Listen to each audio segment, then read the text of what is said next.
The room glittered, all warm lights and glassware catching the music as if it were something you could hold.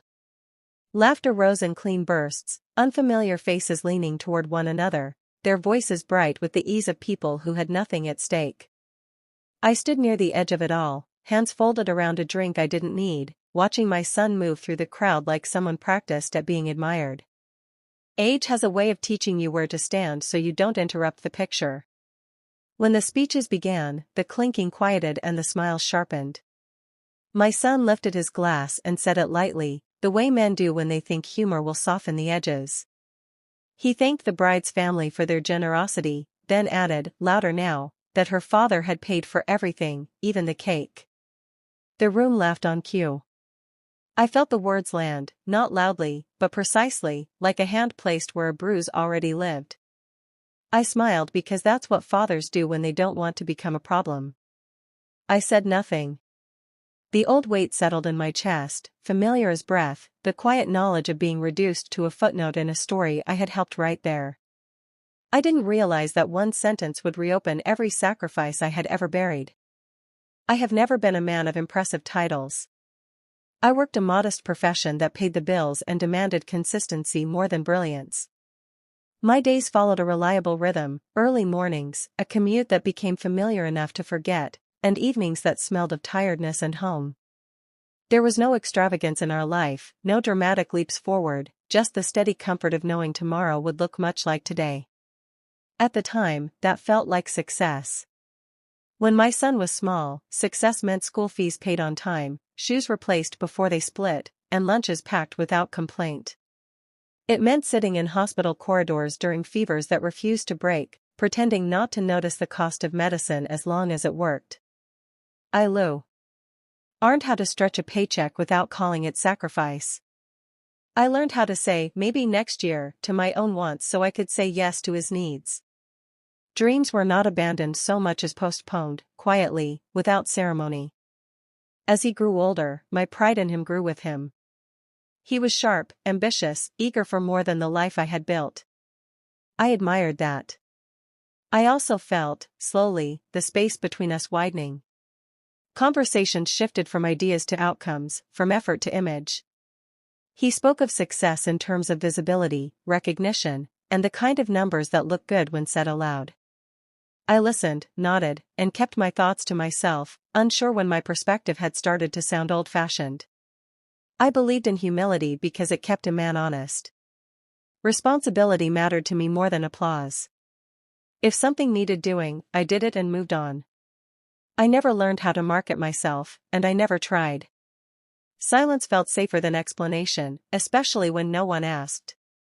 Providing, to me, was not something you announced.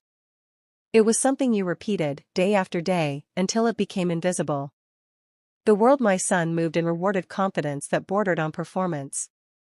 Success was loud there, documented, shared, celebrated in public.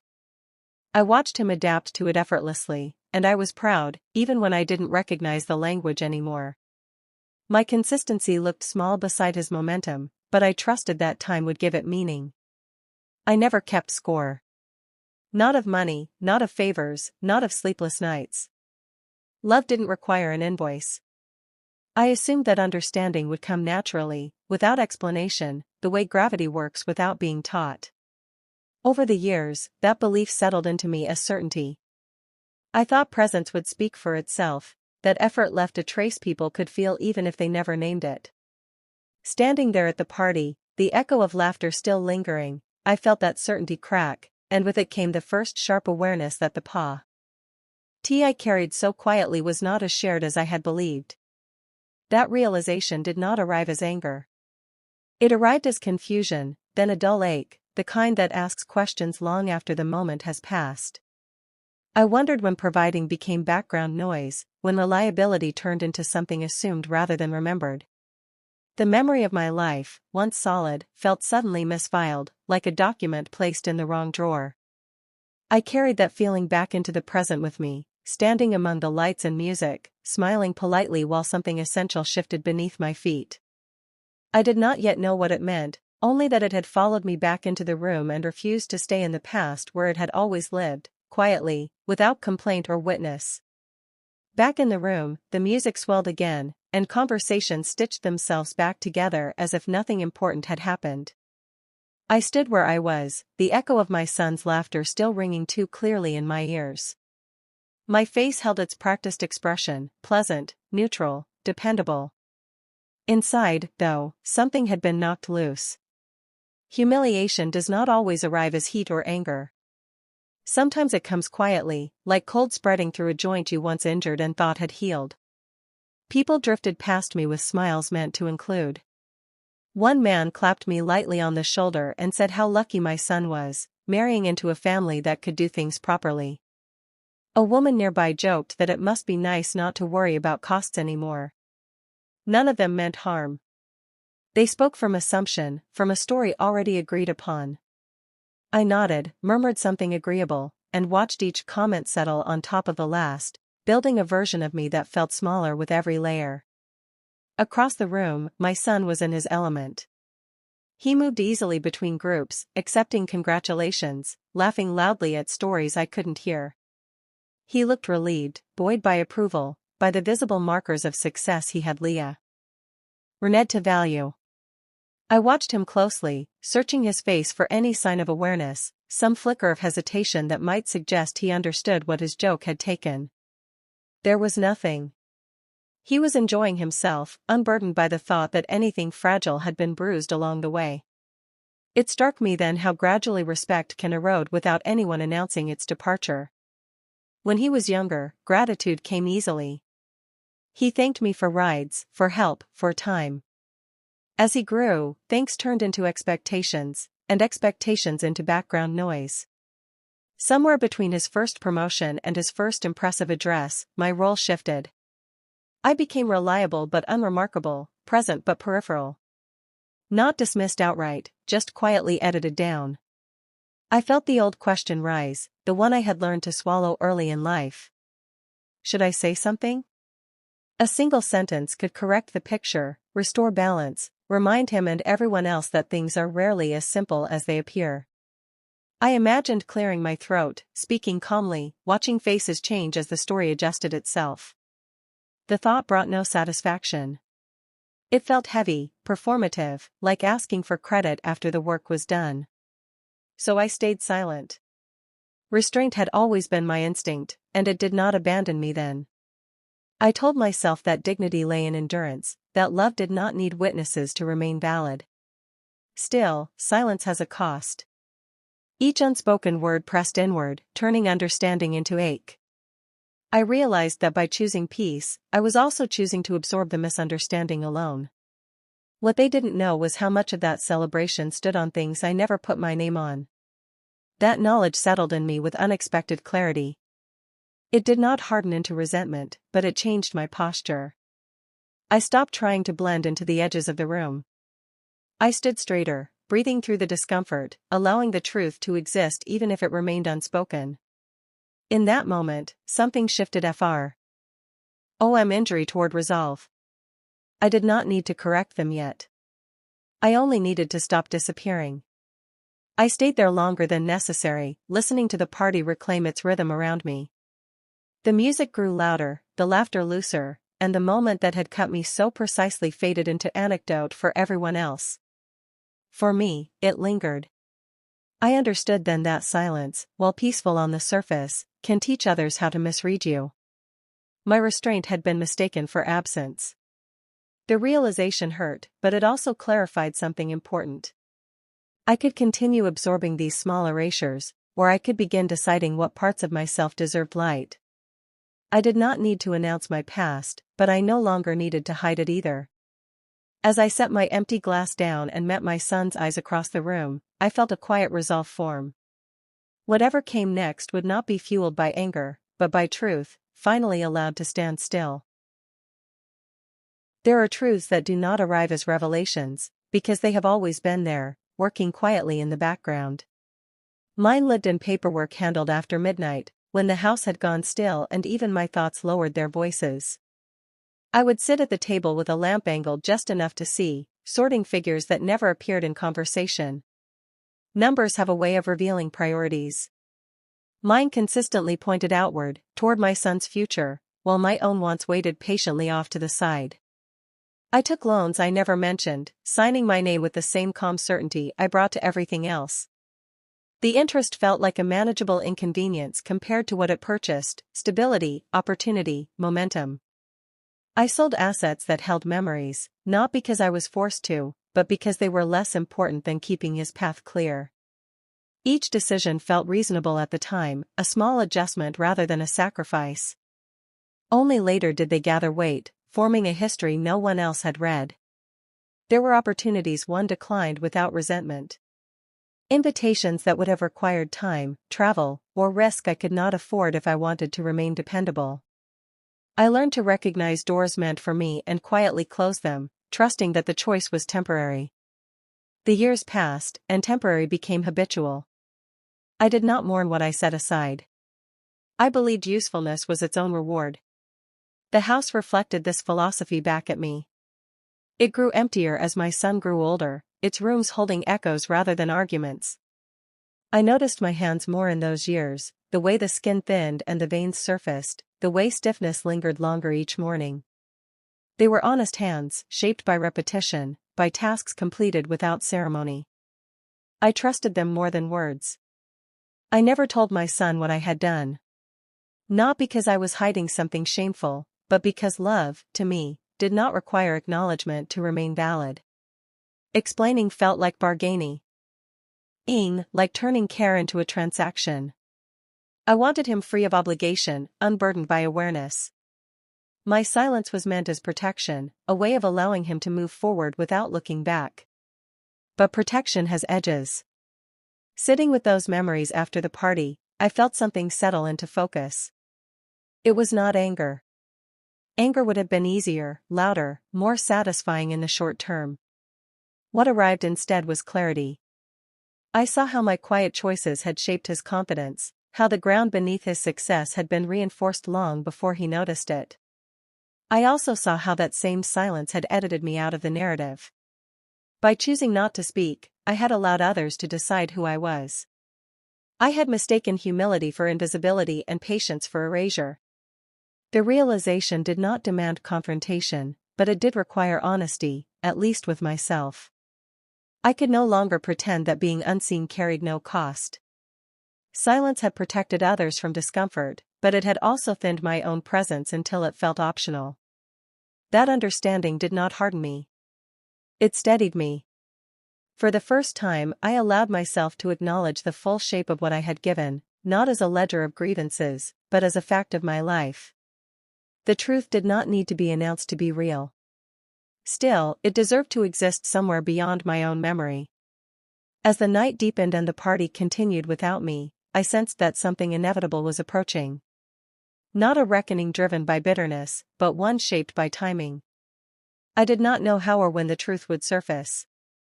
I only knew that I was no longer willing to carry it alone, folded into the dark like paperwork finished after midnight. The moment did not announce itself with drama. It arrived the way necessary things often do, through logistics and timing rather than intention. A relative approached me near the end of the night, apologetic, holding an envelope meant for my son. It contained documents that needed signatures, confirmations, tied to payments that had been arranged long before the party was planned. I recognized the figures immediately. They carried my handwriting, my decisions, my quiet years. My son joined us, still smiling, still writing the evening's approval. He glanced at the papers with casual interest at first, then paused. Questions followed, small ones, then sharper ones, as recognition replaced assumption. I watched his expression change in stages, confidence loosening as understanding settled in. The room around us seemed to lean closer without meaning to, conversations thinning, laughter losing its rhythm. Someone asked how long this had been in place. I answered simply. Years. Another asked why it had never come up. I said it hadn't needed to. There was no accusation in my voice, no rehearsed speech waiting to be delivered. I explained because I was asked, and because the truth had reached the point where it could no longer stand alone. As the details surfaced, the atmosphere shifted. Jokes drifted unfinished. Smiles tightened, then softened. The easy hierarchy of the room rearranged itself, not with spectacle, but with attention. My son looked at me fully then, as if adjusting the focus on a lens he had used incorrectly for too long. I could see the moment he connected the celebration to the foundation beneath it. He spoke my name, quietly, the way you do when you realize you have misjudged the weight of something.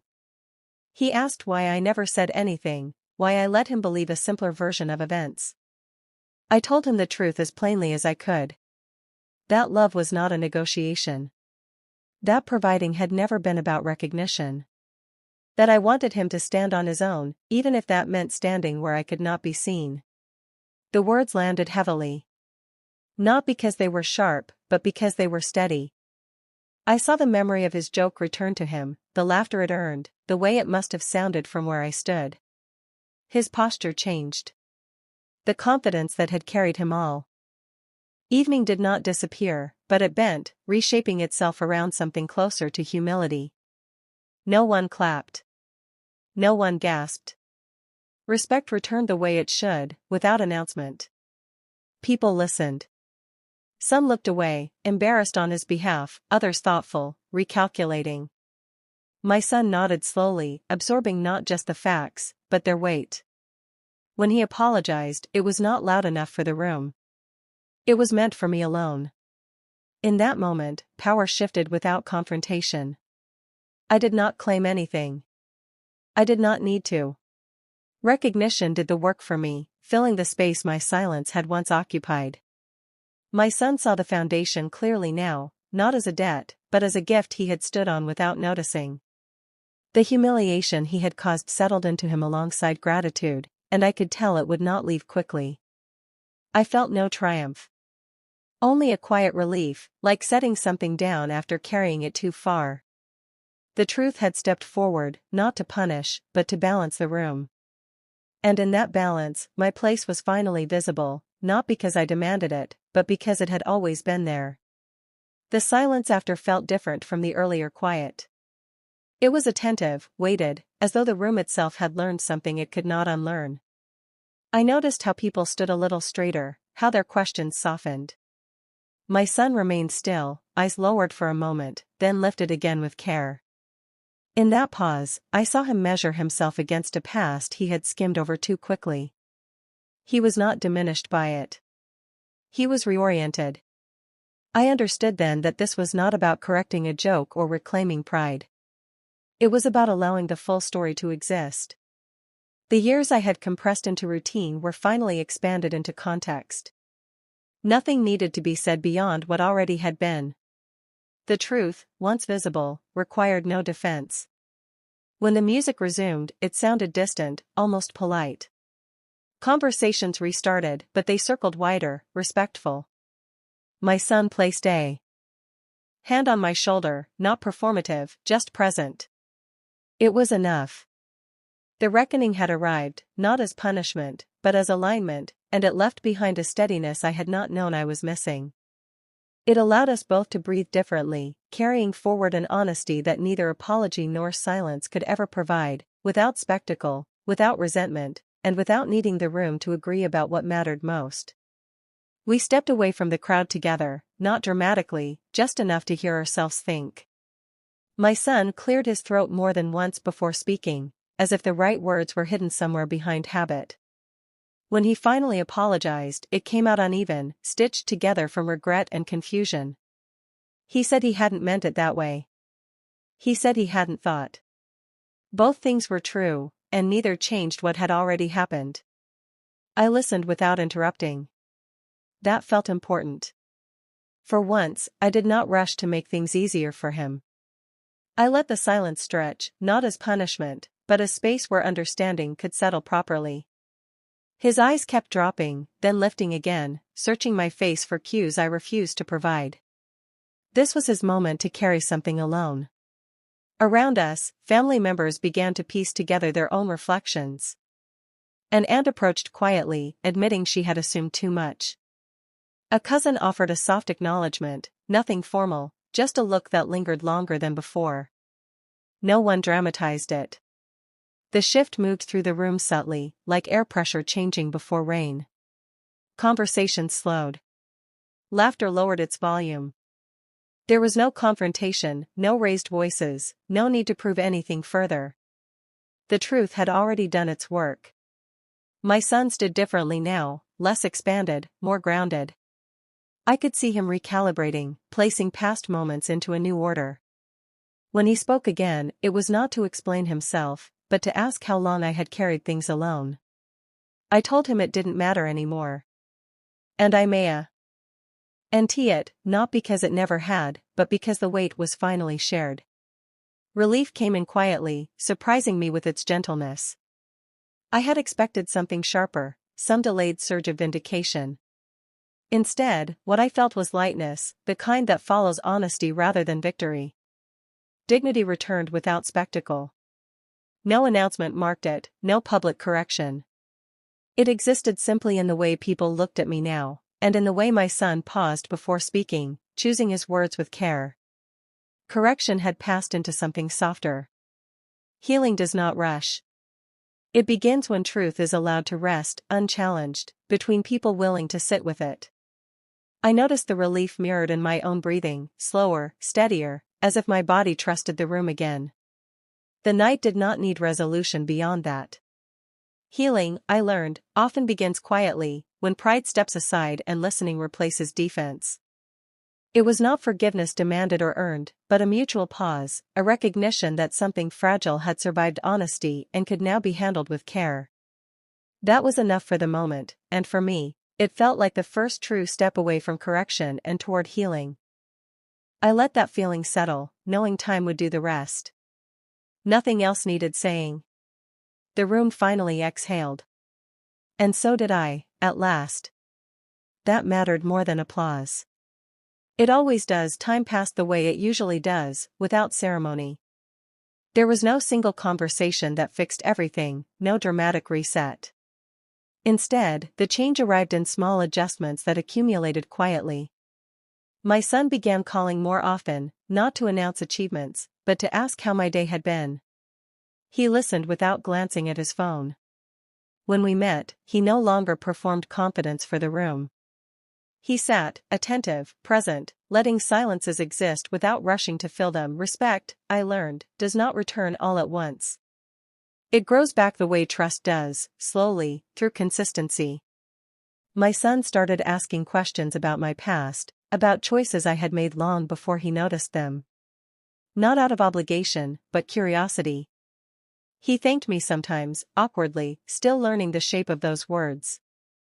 I accepted them without correcting him, without diminishing their importance or inflating them into something heavier than they needed to be. Aging has a way of clarifying what matters. I felt it in my knees on cold mornings, in the deliberate pace I now preferred. I no longer measured my worth by usefulness alone. Legacy, I realized, is not built from grand gestures, but from steadiness that outlasts recognition. The years I once compressed into routine began to feel complete rather than overlooked. They had done what they were meant to do. Forgiveness came easily, not because nothing was lost, but because carrying resentment would have cost more than it returned. I did not forgive to restore my authority. I forgave to free us both from the version of ourselves that silence had shaped. What replaced it was something sturdier than pride, mutual regard. My son no longer stood on my contributions unknowingly. He stood beside me, aware there is peace in being remembered accurately, without exaggeration or erasure, and in knowing effort leaves meaning even when applause fades quietly. I no longer felt the urge to explain myself. Being seen had loosened that need. Self-worth settled into something quieter, independent of acknowledgement. Love, I understood, does not invoice its sacrifices. It gives, and it trusts that meaning will surface when it is ready. Looking back, I don't remember the music or the speeches as clearly as I remember the shift that followed. Not the moment of correction, but the calm that came after. Some people pay for parties. Others pay with their lives and never mention it.